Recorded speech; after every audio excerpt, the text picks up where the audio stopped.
할렐루야. 하나님께서 늘 우리를 사랑하시고 또 긍휼히 여겨주심에 진심으로 감사드립니다. 자, 오늘은 10가지 재앙을 내리신 이유를 살펴보도록 하겠습니다.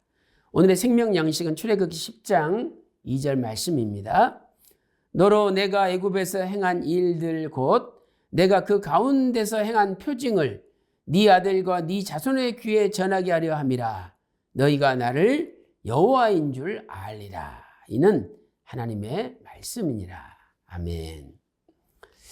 자, 첫째로 이 10가지 재앙은요, 하나님의 능력을 보여주심으로 하나님께서 영광을 얻으시기 위함이었습니다. 출애굽기 10장 1절 말씀 보세요. 여호와께서 모세에게 이르시되 바로에게로 들어가라. 내가 그의 마음과 그 신하들의 마음을 완강케 함은 나의 표징을 그들 중에 보이기 위함이며, 하나님의 사인을 보여준다는 거죠. 그런데 결국 이 표징을 통해서 하나님은 하나님의 능력을 보여주시는 거죠. 출애굽기 10장 1절 표준 세번역을 보시기 바랍니다. 너는 바로에게 가거라. 그와 그 신하들이 고집을 부리게 한 것은 나다. 이것은 내가 그들이 보는 앞에서 나의 온갖 이적을 보여주려고 그렇게 한 것이다. 하나님의 이적을 보여주려는 거죠. 결국 그것은 하나님의 능력이죠. 이 표징은 하나님의 이적이고, 표징과 이적 속에는 하나님의 능력이 나타나게 됩니다. 그래서 출애굽기 14장 17절 18절에 이제 출애굽한 다음에 이스라엘 백성들이 홍해를 건널 때 애굽의 군대를 유인했죠. 결국 그것도 하나님의 능력을 나타내고 하나님께서 영광 받으시기 위한 것이었습니다. 출애굽기 14장 17절 18절 말씀 보세요. 내가 애굽 사람들의 마음을 강팍케 할 것인즉 그들이 그 뒤를 따라 들어갈 것이라. 내가 바로와 그 모든 군대와 그 병거와 마병을 인하여 영광을 얻으리니, 내가 바로와 그 병거와 마병을 인하여 영광을 얻을 때야 애굽 사람들이 나를 여호와인 줄 알리라 하시더니, 이렇게 말씀하고 있습니다. 하나님은 이적을 보이시고 그 이적을 통해서 하나님의 능력을 나타내시고 결국 그것을 통해서 하나님이 영광을 받으신다는 거죠. 그리고 결국 여호와께서 이 일을 행하셨다는 것을 알게 된다는 것입니다. 두 번째 10가지 재앙을 내리신 이유가 무엇입니까? 두 번째는 이 10가지 재앙은 애굽인들이 섬기던 모든 신들을 징벌하기 위함이었습니다. 단순히 바로와 그 군대와 백성들을 징벌하는 것만이 아니라 더 나아가 애굽의 신들까지도 징벌하기 위한 것이었죠. 자, 출애굽기 12장 12절 말씀 보세요. 애굽 나라 가운데 처음 난 것을 다 치고, 이것은 장자 재앙이죠. 그래서 하나님은 장자 재앙을 통해서 애굽의 첫 것들을 쳤습니다.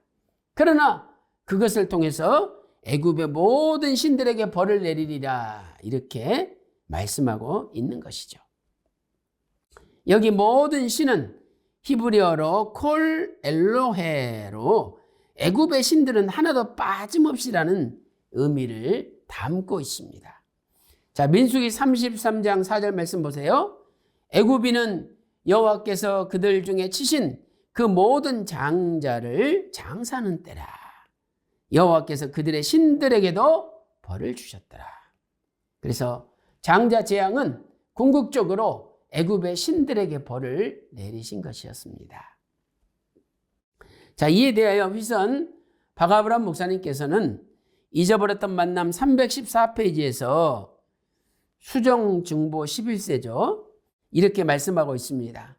당시 애굽에서는 사람과 짐승의 형상을 한 우상뿐만 아니라 하늘, 땅, 태양, 강, 폭포 등과 같은 자연물, 또 거기다가 뱀, 독수리, 거위, 악어, 풍뎅이, 개구리 등의 온갖 잡다한 생물에 이르기까지 헤아릴 수 없는 많은 것들을 신으로 섬겼습니다. 하나님께서는 이러한 우상들을 철저하게 파괴하심으로써 이것들이 무익하고 허무한 존재이고 또 우상 숭배자들은 그 말로가 비참하다는 것을 보여주셨습니다. 이렇게 말씀하고 있습니다. 결론적으로 하나님께서는 이 10가지 재앙을 단순히 애굽 사람들만 기억하는 것이 아니라 이스라엘의 후손들에게도 자세히 가르치시기를 원하셨습니다. 자, 오늘 본문 출애굽기 10장 2절 말씀 보세요. 너로 내가 애굽에서 행한 일들 곧 내가 그 가운데서 행한 표징을 내 아들과 내 자손의 귀에 전하게 하려 함이라.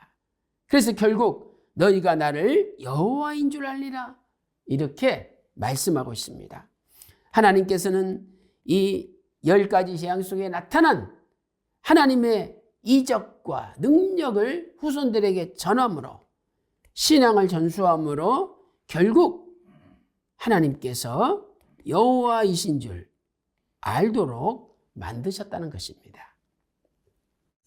자, 이에 대하여 휘선 박아브람 목사님께서는 잊어버렸던 만남 314페이지에서 이렇게 정리하고 있습니다. 수정중보 11세 2022년 12월 31일 기준 책이 되겠습니다.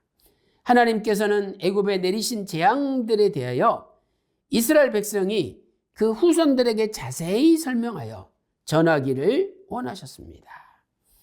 출애굽기 12장 26절과 27절 또 신명기 6장 20절에서 25절을 보시기 바랍니다. 그 이유는 이스라엘 백성이 하나님의 능력을 자손 대대로 전하여 하나님께서 여호와이심을 알리시기 위함이었습니다. 사랑하는 성도 여러분, 오늘 또 우리가 하나님의 이적과 또 거기에 나타난 하나님의 능력을 세상에 전함으로 결국 하나님께서 여호와이심을 세상에 알려야 됩니다. 여호와는 출애굽기 3장 14절에 스스로 계신 자라는 뜻이죠. 우리 인간은 아무도 스스로 존재할 수가 없습니다. 부모님이 나를 낳았기 때문에 내가 존재하는 거죠. 그러나 하나님은 존재 모든 근원의 근원이 되시는 분으로서 스스로 존재하시는 분이라는 거예요.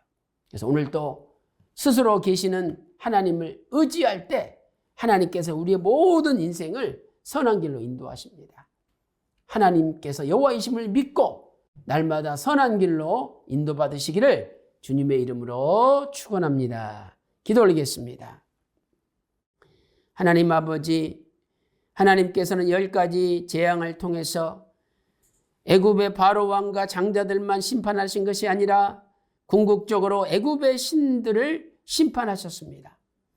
또한 이 10가지 재앙을 통해서 하나님의 능력을 나타내시고 하나님께서 여호와이심을 만방에 선포하셨습니다. 하나님 아버지, 이 시대에도 스스로 계신 분은 오직 아버지 하나님이심을 믿사오니 스스로 계신 하나님께서 우리의 인생을 선한 길로 인도하여 주시고 날마다 하나님의 뜻을 위해서 사용될 수 있도록 인도하여 주시옵소서. 오늘 하루도 아버지께서 기뻐하시는 믿음의 한날이 되기를 소망하며 존귀하신 우리 주 예수 그리스도 이름으로 간절히 기도 올리옵나이다.